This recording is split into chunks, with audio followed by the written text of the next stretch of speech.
नमस्कार, बीएसटीवी देख रहे हैं आप। बहुत स्वागत है आपका। मैं हूं आपके साथ ऋषभ राय। किताब कमीशन 2000 करोड़।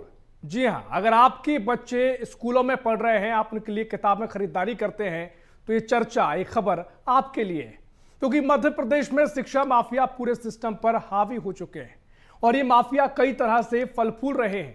बीएसटीवी ऐसे ही किताब माफिया को बेनकाब करने जा रहा है। आज हम सवाल भी करेंगे और उन माफिया को एक्सपोज भी करेंगे। हमारी इस एक्सक्लूसिव रिपोर्ट में देखिए कैसे किताब माफिया प्रदेश में करोड़ों का खेल कर रहे हैं। और हैरत की बात यह है कि सिस्टम सब कुछ देखने के बाद भी आंखें बंद कर बैठा हुआ है। क्या है पूरा मामला, देखिए इस खास रिपोर्ट में। किताब माफिया पर बीएसटीवी का बड़ा खुलासा। एमपी में 2000 करोड़ के कमीशन का खेल, भोपाल में करीब 100 करोड़ के कमीशन का खेल। अभिभावक की जेब पर माफिया डाल रहे डाका। किताब माफिया के आगे नतमस्तक सरकारी सिस्टम, नीचे से लेकर ऊपर तक सबकी हिस्सेदारी। आज बीएसटीवी मध्य प्रदेश में किताब माफिया पर सबसे बड़ा खुलासा करने जा रहा है। हम परत दर परत हर एक राज का पर्दाफाश करेंगे। शासन प्रशासन अभिभावकों के लिए किसी भी किताब की दुकान से किताबें खरीदने का दावा करते हैं, लेकिन तस्वीरें इसके उलट हैं। दरअसल कुछ खास दुकानों पर ही सभी किताबें उपलब्ध रहती है, इसलिए मजबूरी में अभिभावकों को मनमाने रेट में किताबें खरीदनी पड़ती हैं। सबसे पहले गेम नंबर 1 का खुलासा करते हैं। प्रदेश में सीबीएसई के 3500 स्कूल, एक स्कूल में पढ़ते हैं करीब 2000 स्टूडेंट्स। प्रदेश में कुल 70 लाख विद्यार्थी। हर विद्यार्थी के कोर्स की अनुमानित कीमत 4000 रुपए। प्रदेश में 2800 करोड़ रुपए की किताबें बेची जाती हैं। किताबों पर रहता है कुल 70 से 80% तक मार्जिन। प्रदेश में 2000 करोड़ का होता है कमीशन का खेल। किताब माफिया की पूरी एक चेन है, जिसमें एक बड़ा हिस्सा स्कूलों तक भी पहुंचता है। इसमें मिशनरी स्कूल भी शामिल हैं। एक बड़ा हिस्सा देने के बावजूद भी बुक सेलर को करोड़ों रुपए एक सीजन में बच जाते हैं। भोपाल के सेंट जोसेफ स्कूल के पूर्व प्रिंसिपल फादर जोसेफ ने अपने अनुभवों के हिसाब से किताब माफिया की पोल खोली। 3000 रुपए से लेके 5000 से लेके 10,000 से लेके 25,000 तक का खर्चे चल रहा है। बड़े बड़े स्कूल मतलब वही जगता है जैसे मेरे बच्चे पढ़ते हैं। 40,000 से शुरू हुआ, 2.5 लाख तक में फीस दी है मैंने। और जो है उसमें एसेंशियल, स्कूल एसेंशियल के नाम से 54,000 60,000 रुपये ले रहा है। कॉपी किताब वही स्कूल से दे रहा है, उस पर कोई नहीं देता। केवल मिशनरी स्कूल बोलता है। क्यों? मिशनरी स्कूल के बारे में पीछे पड़े हुए। मिशनरी स्कूल सबसे सस्ता है शहर में, पब्लिक से नीचे, मतलब आधा पेमेंट से नीचे कर रहा है। आप ये बोल रहे हैं। किताब माफिया का गेम नंबर 2 बताने से पहले हम आपको भोपाल में चल रहे सबसे बड़े खेल का खुलासा करेंगे। चौंकाने वाली बात है कि भोपाल के 4 बुक सेलर के पास 70 से 80% स्कूलों की किताबों को बेचने का काम है। भोपाल में मालिक 1, किरदार 4, Priyank book and stationery, books and books, Gurukul, books and books, चारों बुक सेलर के मालिक एक ही। सत्येंद्र अग्रवाल, विनय अग्रवाल है संचालक।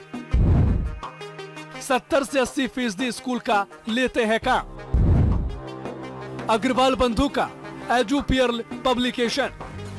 अखिल भारत हिंदू महासभा के संगठन मंत्री देवेंद्र तिवारी ने भी मामले की शिकायत कलेक्टर और अलग अलग प्लेटफॉर्म पर की। उन्होंने करोड़ों के कमीशन के खेल का आरोप भी लगाया।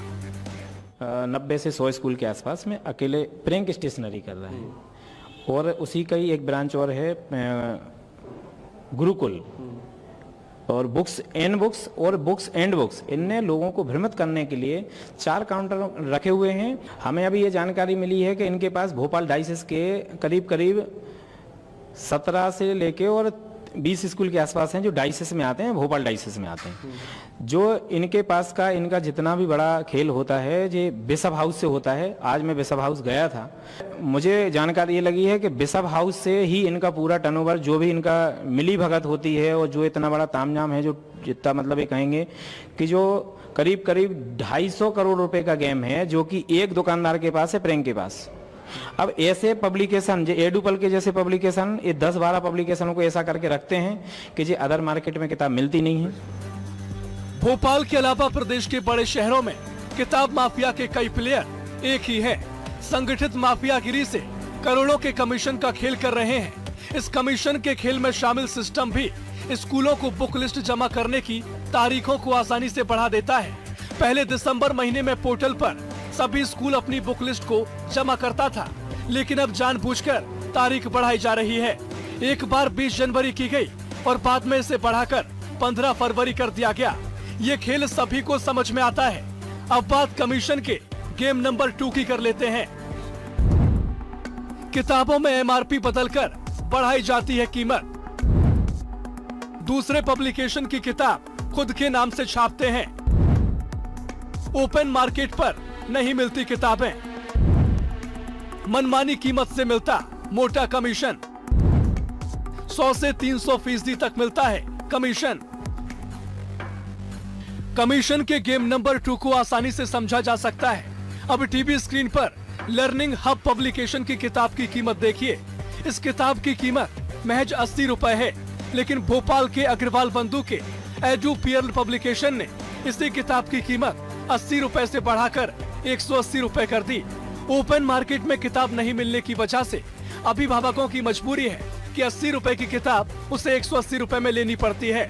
इस तरह से कुछ खास बुक सेलर के पास करोड़ों रुपए आते हैं। गेम नंबर 1 और 2 की करोड़ों की राशि सिस्टम से जुड़े हर किरदार के पास पहुंचती है। किताब के माध्यम से मैं एक बताता हूँ आपको कि जो इनका ये देखिए लर्निंग हब बुक्स है, जे दिल्ली से लेते हैं जिसकी एमआरपी 80 रुपए है और उस पे इनको कम से कम 60 से 70% डिस्काउंट आता है।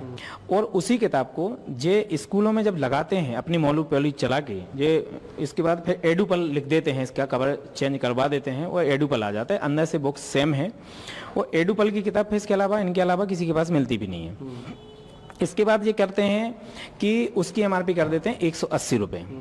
और जितने बड़े बड़े इनके पास स्कूल हैं उन स्कूलों में फिर इसी अपने हिसाब से रेट बढ़ा देते हैं। किसी पे 200 रुपए कर देंगे, कहीं कहीं ये 250 रुपए तक भी लेके जाते हैं। तो इसका इतना ऊंचे स्तर पे कमाई कर रहे हैं, काली कमाई कर रहे हैं, अभिभावक बहुत तरीके से लुट रहे हैं। तो हमारी मांग आपके माध्यम से यही है कि सरकार को इस पे ध्यान देना चाहिए। जब मामला लाखों का नहीं बल्कि करोड़ों का हो तो किसी को इससे क्या ऐतराज होगा। हर स्तर पर किताब माफियाओं की शिकायत भी होती है। सभी को कमीशन और भ्रष्टाचार का पूरा खेल भी पता है, लेकिन मलाई खाने वाले आखिर अपनी जुबान को क्यों खोलेंगे? इसका खामियाजा हमेशा अभिभावकों को भुगतना पड़ता है, क्योंकि मिली भगत के इस खेल में अभिभावक जाए तो कहां जाए। मनोज राठौर, BSTV, भोपाल। तो ये रिपोर्ट आपने देखी और जिस तरीके से लगातार ये मामले देखने को मिलते रहे हैं, लेकिन सबसे बड़ी बात ये है कि जो लोग हैं, जो बच्चों के माता पिता हैं, जो दुकानों पर जाते हैं, बुक्स की खरीदी करते हैं, कईयों को शायद ये पता भी नहीं है कि उनके साथ किस तरीके से ये खेल खेला जा रहा है और हजारों करोड़ तक की राशि है जो यहाँ पर कमीशन के तौर पर खाई जा रही है और उस पर सिस्टम की भी मेहरबानी कई जगह देखने को मिल जाती है। इसी खास मुद्दे पर हम चर्चा करेंगे। खास पैनल हमारे साथ जुड़ा हुआ है, तारुफ आपका उनसे करवा देते हैं। हमारे साथ जोस ओजे साहब जुड़ गए हैं, जो कि पूर्व प्रिंसिपल हैं सेंट जोसेफ कोएड स्कूल के। बहुत स्वागत है ओजे साहब आपका BSTV में। और साथ ही हमारे साथ संगठन मंत्री हैं अखिल भारतीय हिंदू महासभा से देवेंद्र तिवारी। देवेंद्र जी बहुत स्वागत कर रहा हूं आपका BSTV में। और हमारे साथ कमल विश्वकर्मा है, प्रदेश अध्यक्ष हैं पालक महासंघ के, जो कि स्कूल में जब फीस बढ़ोतरी हुई तमाम ऐसे मामले सामने आते हैं तो आवाज उठाते रहते हैं। चर्चा की शुरुआत करेंगे। ओजे साहब मैं पहले आपके पास आ रहा हूं क्योंकि आप प्रिंसिपल भी रहे हैं और तमाम अनुभव आपने देखे हैं किस तरीके से क्योंकि शासन कहता है कि कोई भी आप दुकान पे जा सकते हैं, स्कूल की किताबें खरीद सकते हैं, लेकिन हमने देखा कि मालिक कई जगह एक ही है, दुकानें उनकी 4-4 खोल दी गई हैं। पूरा जो किताब का जो किताबें हैं उनके पास आ रही हैं, वहीं से सेल की जा रही हैं, मनमानी तरीके से वो सेल कर रहे हैं। कैसे आप इस मामले को देखते हैं, क्या कुछ आपके अनुभव रहे?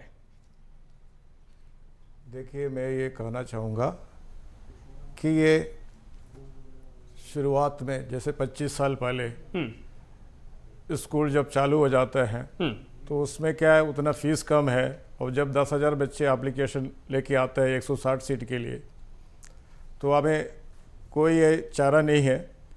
और 4-5 हज़ार बच्चे जब होते हैं, उसकी जो किताबों की कीमत है उस जमाने में 2,000, 2,500, 3,000 तक हो जाता है पूरे स्टेशनरी मिला के। अब वो बढ़ के 60,000 तक की मार्केट में अभी उपलब्ध है अलग अलग स्कूलों में जी। कुछ महंगे स्कूल भी शुरू हो गया है भोपाल शहर में, जो 3,000 से 5,000 के बीच में एक अच्छे स्कूल चला सकते हैं। मैं यही कहता हूँ, इसलिए है कि सैलरी जितना देता है टीचर्स को, जो तनख्वाह जितना देता है प्राइवेट स्कूल, उसके आधार पर 50% खर्चा भी स्कूल का नहीं होता है, बाकी सब बच जाता है। उस जमाने में सब खर्चे के बाद भी 40 लाख बचते थे। तो किसी मुझे साहब ये बताइए कि स्कूलों से कैसे कहीं ना कहीं चीज़ों को बांध दिया जाता है। अगर कई बार हम कहते हैं कि स्कूल भी इसमें भूमिका रहती है, वो भी एक ही जगह अभिभावकों को बोला जाता है कि वहाँ से आप किताबें खरीदिए, ये कैसे तय होता है?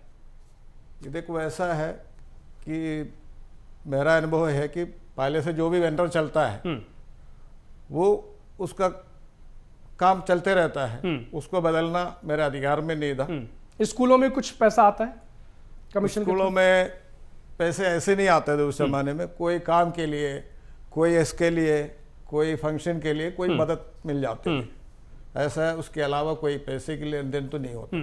ठीक है, अप्रत्यक्ष तौर पे कहीं ना कहीं चीज़ों को तय किया जाता है। चलिए ठीक है, चर्चा को आगे बढ़ाएंगे। तमाम और भी सवाल हैं। देवेंद्र तिवारी जी, मैं आपके पास आ रहा हूँ, आपने शिकायत भी की है, थोड़ा बताइएगा किस तरीके से पूरा खेल चल रहा है, क्योंकि तमाम तरीके से आपके पास कई तथ्य भी आपने जिक्र किया है, और जिस तरीके से बड़े पैमाने पर प्रदेश भर में 2,000 करोड़ के कमीशन का खेल चल रहा है, और भोपाल में भी 100 करोड़ के लगभग राशि हो जाती है। कैसी ये तस्वीरें हैं और अभिभावकों के साथ किस तरीके से ये खेल खेला जा रहा है? जैसे कि अभी आपको मैंने पूर्व में भी बताया था कि आज की डेट में भोपाल शहर में आप देखेंगे गुरुकुल बुक्स एंड बुक्स और बुक्स एंड बुक्स, इनने जो दो नाम रखे हुए हैं, बुक्स एंड बुक्स और बुक्स एंड बुक्स और प्रैंक स्टेशनरी, इन्होंने इस तरीके से कैप्चर करके रखा है मार्केट को। और कि मतलब कुछ कुछ जगह तो इनका ऐसा है कि इनकी जो किताबों का, जो हमने आपको पहले जिक्र किया है कि जो MRP वाला इशू है, जो मनमानी अपने रेट डालते हैं। और मैं एक चीज़ और बताना चाहूँगा कि जैसे कि कल हम बिशप हाउस गए, तो बिशप हाउस से मुझे पता चला है कुछ कुछ चीज़ों का। जैसे कुछ उनके लोग थे वहाँ पे, बिशप से नहीं बात हुई, बिशप के वहाँ से मुझे बताया गया कि पूरा खेल वहाँ से ही इनका सेट होता है, बिशप हाउस से। और अच्छा खासा जो भी उनका अमाउंट होता है, जो भी वहाँ थोड़ा से समझाइएगा, बिशप हाउस से कैसे तय होता है थोड़ा? मतलब भोपाल डाइसेस के स्कूल जो हैं, भोपाल डाइसेस के स्कूल जो हैं, करीब करीब 18-20 स्कूल हैं भोपाल डाइसेस में आते हैं। जी जी। वो सारे स्कूलों को कैप फिक्स करने के लिए बिशप हाउस से जो बिशप जी हैं वहाँ से मुझे जानकारी मिली कि वहाँ से इनका पूरा वो होता है। दूसरा ये है कि उनने ये तक नहीं बोलते हैं एक बार भी कि आप किस किताब को लगा रहे हैं, इसकी कॉस्टिंग क्या होनी चाहिए। आज जो कुछ किताबें इनके ऑफर उसमें चल रही हैं स्कूलों में, तो कुछ किताबों की कीमत करीब करीब 20-30 रुपए पड़ती होगी इनको। लेकिन देवेंद्र जी, हमें देखते हैं कि कुछ नियम कानून तो होते हैं, पब्लिकेशन के हिसाब से रेट भी तय किए जाते हैं। इतने खुले तौर पर क्या इस तरीके से चीजें की जा सकती हैं? मेरा यही कहना है कि सरकार को कोई गाइडलाइन लगानी चाहिए इस पब्लिकेशन के ऊपर कि इसका रेट एक्चुअली में इतना ही होना चाहिए। जैसे कि एनसीईआरटी का बोलते हैं, तो 8th क्लास से नीचे की सारी एनसीईआरटी का तो आप देखेंगे कि 65 रुपए रेट है, और बाकी इससे कम पेज भी नहीं है, उसकी क्वालिटी भी लगभग एक जैसी ही है। अब इन किताबों का 180, 200, 200, 250 ऐसा क्यों है? इसका भी थोड़ा सा देखना चाहिए कि इनकी रेट का ऐसा क्यों रख दिया है कि जो मर्जी आ रही वो रेट रख रहे हैं। और दूसरी बात कि ऐसा जो कितना कमीशन दे रहे हैं स्कूल वालों को, कि जो पूरे स्कूल, पूरे भोपाल के शहर के स्कूल, भोपाल के आसपास के स्कूल, ये 4-5 दुकानदार ही क्यों कर रहे हैं? इसका भी मुझे लगता है कि सारे लोग जो दुकानदार प्लानिंग करके और स्कूलों को इस तरीके से कुछ कैप्चर कर लिया है, अब उसमें इन्हें कमीशन दिया है, या फिर कुछ मुझे जानकारी ये भी मिली जैसे सत्येंद्र अग्रवाल और विनय अग्रवाल साहब जो हैं वो CA भी हैं। तो कहीं कहीं मुझे ऐसे भी लगता है कि जे कहीं ना कहीं उनका काम करते होंगे, या फिर हो सकता है कि उसी के माध्यम से कि भाई कुछ हम तुम्हारा शेयर करते हैं तो हमारा कुछ शेयर करो, इस टाइप से भी कुछ काम हो सकता है। अब बाकी चल रही है, उस पर जानकारी देखते हैं क्या क्या हो रहा है। शासन तो कोई एक्शन अभी तक तो कुछ ऐसा लिया नहीं है। ठीक बात है, क्योंकि नहीं वाकई में ये कहीं ना कहीं सवाल तो खड़े होंगे ही कि कहीं ना कहीं कुछ तो मामला है, कुछ तो सेटलमेंट यहाँ दिखाई देता है, तब इस तरह से बड़े स्तर पे काम चल रहा है। चर्चा को आगे बढ़ाएंगे। कमल विश्वकर्मा जी, मैं आपके पास आ रहा हूँ। आप प्रदेश अध्यक्ष हैं पालक महासंघ के, और हम लगातार देखते हैं कि जब भी स्कूलों में फीस में बढ़ोतरी हुए तमाम ऐसे मामले सामने आते हैं, पालक महासंघ खुलकर आवाज उठाता है। अब जब किताबों के लेकर इतना बड़ा खेल चल रहा है, जहां 80 रुपए की किताब 180 रुपए कर दी जाती है, और लगातार अभिभावक कई बार इससे अनजान भी मुझे लगता है रहते होंगे, वो पे कर रहे हैं, एक बार महंगी किताबें खरीद रहे हैं, और ऐसे जब कई लोग खरीदते हैं तो कितने करोड़ों का घपला हो जाता है। तो कहीं ना कहीं अन्याय है उन लोगों के साथ जो ये सब कर रहे हैं, और कई बार हम ऐसे लोग भी देखते हैं जो मिडिल क्लास हैं, उनको मशक्कत करनी पड़ती है किताबें खरीदने में। आपने किस तरीके से मामले को देखा है, और क्या कुछ आप आगे इसमें कदम उठाने की सोच रहे हैं?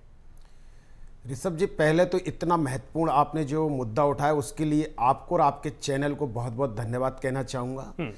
ऋषभ जी, ये बहुत बड़ा खेल है और इसमें बहुत बड़ी कमीशन खोरी हम पिछले 15 सालों से लगातार, चाहे फीस का मुद्दा हो, चाहे किताबों का मुद्दा हो, चाहे बच्चों की सुरक्षा को लेकर हो, और चाहे शासन प्रशासन के जो नियम और कानून हम पालक महासंघ ने बनवाए उनको लेकर हम लोग बहुत सजग रहते हैं। और प्रतिवर्ष हम लोग हम एक वर्ष में एक बार नहीं बोलते, हम हर महीने में 2 से 3-4 ज्ञापन जिला शिक्षा अधिकारी से लेकर जिला शिक्षा मंत्री थी, वो मंत्री से लेकर HRD मिनिस्ट्री तक हमारे मेल के माध्यम से, व्हाट्सएप के माध्यम से, और समय समय पर हम लोग आंदोलन भी करते ताकि जिला प्रशासन भी जागता रहे।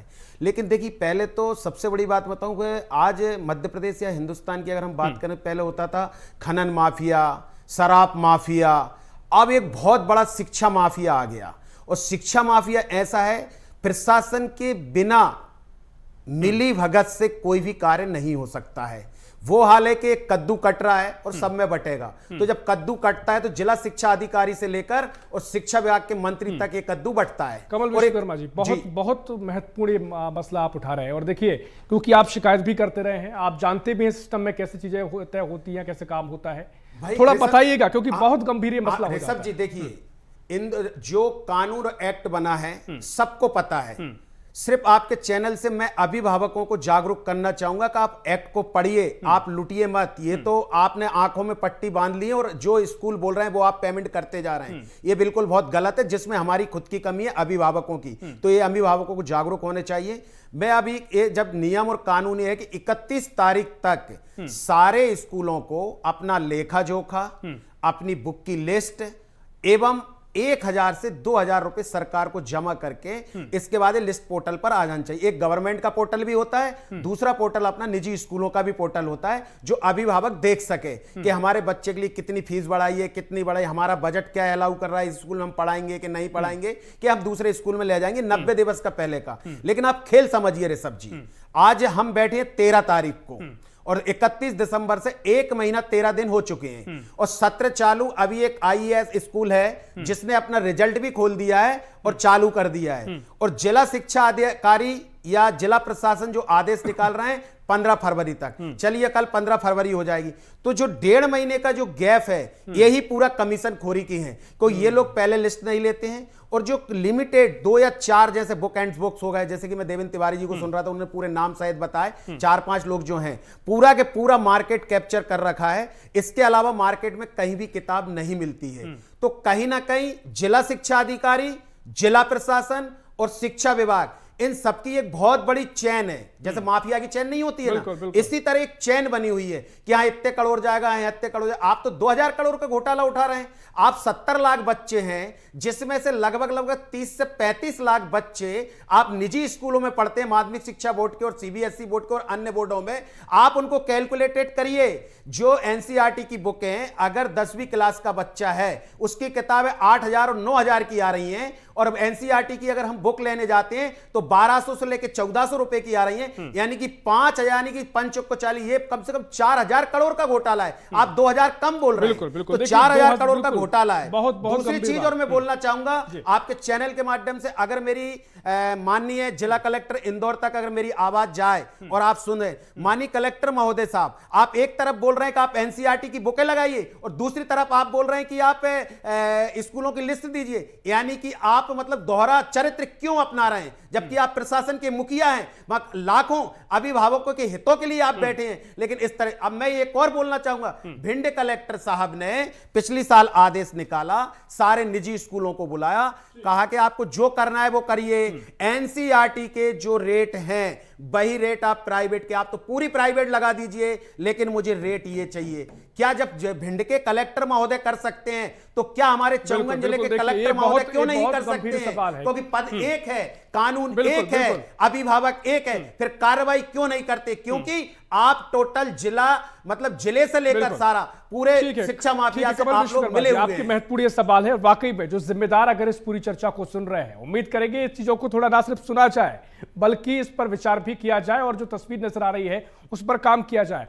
क्योंकि हम लगातार ऐसे मिडिल क्लास परिवारों को देखते हैं, कई बार बच्चों सेकेंड हैंड किताबें तक खरीदते हैं और कई बार जो स्कूल में पढ़ा रहे हैं उनकी हैसियत नहीं है बच्चों को पढ़ाने की, लेकिन वो कैसे भी करके बच्चों को पढ़ा रहे हैं। जब पता लगे कि अन्याय हो रहा है, और जहां तक 2000 करोड़ तक के घोटाले की बात है तो वो एक कैलकुलेशन के जरिए हम बता रहे हैं, लेकिन इससे भी कई तरह आगे हो सकता है। चलिए चर्चा को आगे बढ़ाएंगे। जोश ओझा साहब, मैं आपके पास आ रहा हूं। स्कूल किस तरीके से इसमें भूमिका निभा सकता है? इस पूरे जो अगर मामला चल रहा है लगातार इस तरीके से, एक ही जगह मालिकाना है और वहां से किताबें खरीदी जा रही हैं, स्कूल किस तरीके से भूमिका निभा सकता है? कम से कम इसमें कुछ प्रयास किए जा सके। मैं ये कहूँगा कि स्कूल अपने अगले सेशन, आने वाले सेशन का किताबों की लिस्ट, बाकी जो भी कार्रवाई 6 महीने पहले डीपीआई के पोर्टल में जो आदेश के साथ उपलब्ध कराए, ताकि पालकों को इसकी फल मिलेगा और शासन इसके ऊपर जिसे 31 दिसंबर ना करके 6 महीने पहले सभी लिस्ट मंगा लिया जाए, पोर्टल पर डाल दिया जाए, ताकि कमीशन क्वेरी अपने आप बंद हो जाएंगे। और दूसरी बात कि जो लिस्ट है, जिनको नहीं मिलेगा, बुक्स वाले को या सेलर को नहीं मिलेगा, 6 महीने पहले से मिलने लग जाएंगे, पोर्टल पे हो जाएंगे, तो क्या होगा, बाकी सब जितने भी स्टेशनरी वाले, बुक्स वाले हैं, वो सब मार्केट में कम रेट में, कॉम्पिटिटिव रेट में उसको उपलब्ध करा सकते हैं। इसके लिए जो नियम कानून है, जैसे बिशप से मैंने मिला था पिछले साल जाके कि इसके सिलसिले में, तो बिशप ने बोला जो शासन कहेंगे वह हमको पूरा करने के लिए हमारे प्रिंसिपलों को ऑर्डर दिया है, करना होगा। और दूसरी बात, ये जो किताब की रेट है और उसकी जो सिलेक्शन है, चाहे एनसीईआरटी हो या प्राइवेट पब्लिशर हो, वह इसलिए है कि इंडिया मिक्स्ड इकोनॉमी के कारण प्राइवेट और पब्लिक दोनों साथ साथ चल रहा है। प्राइवेट स्कूल इसलिए चल रहा है कि सरकारी स्कूल की नाकामियों के कारण सरकारी स्कूल विधिवत रूप से चलेगा। ये बिल्कुल, ये तमाम स्थितियां हैं और वाकई में महत्वपूर्ण सवाल भी इस पर लगातार हम खड़े भी कर रहे हैं। देवेंद्र जी के पास में जाऊं उससे पहले कमल जी कुछ कहना आप चाह रहे थे, समय कम बचा हुआ है, 10 सेकंड में कहिए। ऋषभ जी देखिए, सबसे बड़ी मुद्दा यह है कि पूरे नियम और कानून बने हुए हैं, नियम और कानूनों का पालन सरकार क्यों नहीं करा रही है? और उसका कारण यह है कि जब आप स्कूलों से लिस्ट क्यों मांग रहे हैं? जब मध्य प्रदेश से मिडिल, माध्यमिक, उच्च माध्यमिक पाठ्य पुस्तक अधिनियम 1973 बना हुआ है, उसमें क्लियर कहा गया है कि कोई भी निजी स्कूल अपनी मन मर्जी से किताबें नहीं चला सकता है। जो किताबें चलाने, किसको चलाने? सरकार को चलवाना है निजी स्कूलों से। तो फिर लिस्ट क्यों मांगी जा रही है? सबसे बड़ी विडंबना यह है कि सरकार में जो आला अधिकारी बैठे हैं एसी केबिनों में, ये काम नहीं करना चाहते, इनकी इतनी मोटी चमड़ी हो गई भ्रष्टाचार कर करके कि ये काम बिल्कुल नहीं करना कमल जी, चाहते। महत्वपूर्ण सवाल है, समय पूरा हो रहा है, मैं आपको रोक रहा हूं। देवेंद्र जी, मैं आपके पास आ रहा हूं क्योंकि समय लगभग कम बचा हुआ है। अब इस पूरा जो नेटवर्क है, इसे ध्वस्त करने के लिए शिकायतें लगातार की जा रही हैं, लेकिन इसे कैसे और एक्सपोज किया जाए, कैसे इसके समाधान के रास्ते की ओर बढ़ा जाए? कमल जी ने कई एग्जाम्पल भी दिए हैं, जिला शिक्षा अधिकारी के लेवल पर भी, कलेक्टर के लेवल भी बहुत कुछ किया जा सकता है। हमारा सिर्फ ये कहना है कि अगर सरकार चाहे तो आप इसको जो मोनोपोली है ना, ये सब खत्म हो सकती हैं। अभी अधिकतर जो बुक सेलर है ना, वो जो भी पब्लिकेशन की किताब लगा रहे हैं, उनका कोई डिपो नहीं है। अभी उनको अगर कोई छोटा व्यापारी उससे बोलता है कि आप जो मोनोपोली की किताबें जो लगाई हैं हमें दे दीजिए, तो वो नहीं देते हैं। जब तक इनकी लिस्ट में डीओ में लिस्ट जमा होगी, 15 तारीख जो डेट रखी हुई है, जब तक जमा होगी, जब तक यहाँ पे सेल चालू हो चुकी है लोगों की, तो ये कालाबाजारी मुझे नहीं लगता है कि इस बार भी कुछ भी उसमें अंतर आएगा। निरंतर जैसी चली जा रही थी वैसी चलती रहेगी। बिल्कुल, देखिए आप यहाँ पर तमाम तरीके से जो स्थिति है उसको लेकर भी आप कह रहे हैं, लेकिन हम लगातार उम्मीद करेंगे, मुझे लगता है चर्चा यहाँ से शुरू हुई है, आगे और बड़े मंच पर भी इस पर चर्चा होनी चाहिए। और वाकई में जिस तरीके से गंभीर स्थितियां हैं, लगातार जो मनमानी चल रही है, कमीशन का बड़ा खेल चल रहा है, इसको लेकर आगे हम उम्मीद करेंगे कि जिम्मेदारों तक की बात पहुंचे और कुछ ना कुछ इसमें ऐसे प्रयास देखने को मिले जो कम से कम अभिभावक के साथ न्याय हो सके। फिलहाल समय इतना ही है, चर्चा में भी महत्वपूर्ण चर्चा की, आपके महत्वपूर्ण तर्क हैं। जो ओजे साहब हो, आपने अपने महत्वपूर्ण तर्क रखे हैं, चाहे देवेंद्र जी हो, आपके अपने सवाल है, कमल जी आपने जो सवाल उठाए हैं, उम्मीद करेंगे सवाल आगे और बढ़े और कम से कम जो मामले में समाधान जब निकले उस तक ये पहुंचे। समय इतना ही, बहुत शुक्रिया आप सभी की चर्चा में शामिल होने के लिए। तो कुल मिलाकर मध्य प्रदेश में 70 लाख बच्चे और उसमें हजारों करोड़ की कमीशन का खेल चल रहा है। जो बच्चे सीबीएसई या इस तरह की किताबें खरीदते हैं, एनसीईआरटी खरीदते हैं, उनको लेकर भी लगातार हम सवाल खड़े कर रहे हैं। अब इस सवाल का जिम्मेदार तक पहुंचने चाहिए और कम से कम जो उम्मीद हम कर रहे हैं वो कार्रवाई भी आगे देखने को मिले। चर्चा लगातार हमने की है। फिलहाल इस काफी में इतना ही। देश प्रदेश की और भी खबरों के लिए देखते रहिए BSTV। नमस्कार।